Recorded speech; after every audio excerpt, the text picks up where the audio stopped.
Welcome to the Fear and Greed Business News Afternoon Report for Friday, the 21st of June, 2024. I'm Sean Aylmer.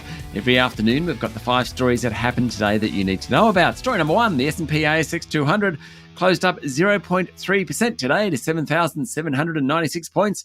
For the week, the bourse was up 1%. Generally today, the banks were flat or a touch lower, with the exception of Macquarie Group, which jumped 1%. The best performers among the top stocks included Cochlear, REA Group, QBE, Woodside, Santos and Woolies.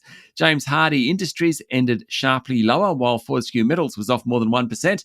Transurban and Coles also went backwards. Commonwealth Bank's share price hit a new record this morning at $128.25 a share before falling back just a touch. It's now just a slither, well, a $4 billion slither, below the value of BHP. Not that long ago, BHP was around 25% bigger than Commonwealth Bank, but the miner's share price is down 15% this year, while Commonwealth Bank's up 12%.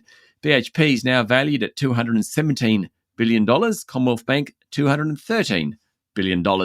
Story number 2, Prime Minister Anthony Albanese has acknowledged the East Coast needs more gas after the energy market watchdog warned yesterday that the current East Coast cold snap, coinciding with low wind power generation, was threatening to trigger a shortfall. The Australian energy market operator said the threat of gas supplies running short extends from New South Wales to Victoria, South Australia, Tasmania and the ACT, and could last until September, following repeated supply warnings from producers and gas users. Mr Albanese this morning told ABC Radio that there needs to be more gas supply. He also said it isn't the first winter in which the operator has warned of a gas shortage.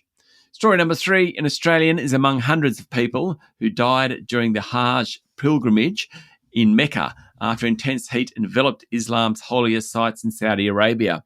The Department of Foreign Affairs and Trade confirmed it was providing consular assistance to the pilgrim's family, but was unable to provide further details due to privacy obligations. According to AAP, about 550 people are estimated to have died during their 5-day pilgrimage after temperatures reached 47 degrees in Mecca.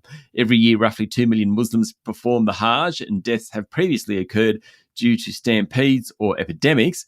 Many of the faithful also save for their entire lives to do the pilgrimage. As a result, they're quite elderly or have pre-existing health conditions when they do it, so are more susceptible to some of the outbreaks and the danger involved in it. Story number 4, plenty going on in the retail sector of the share market after Guzman Gomez's float yesterday. Its listing price was $22, surged 36% on day one to finish at $30. Today, profit takers stepped in. Stock closed down 4%. It will take a few weeks, maybe months, for the market to find a stable price for that stock. Mosaic Brands, which owns Autograph, Nonny B, Rockmans, Rivers and Millers, today said it expects a loss this financial year. It blamed inventory and logistical problems. Its share price finished 12% lower. It's down about 24% this year. Also today, KMD Brands, owner of Kathmandu and Rip Curl, warned of weaker sales this financial year as rising living costs hits consumers. Its share price fell 8% today. It's off nearly 50% so far this year.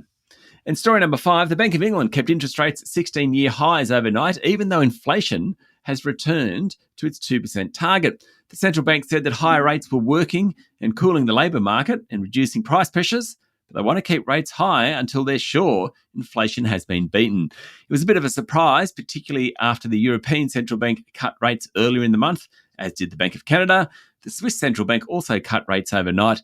The US Federal Reserve has indicated it will cut rates later in the year. In the US, Wall Street closed near record levels, though some of the big tech stocks paired recent gains. In economic news, applications for unemployment benefits in the US pulled back from a 10-month high last week.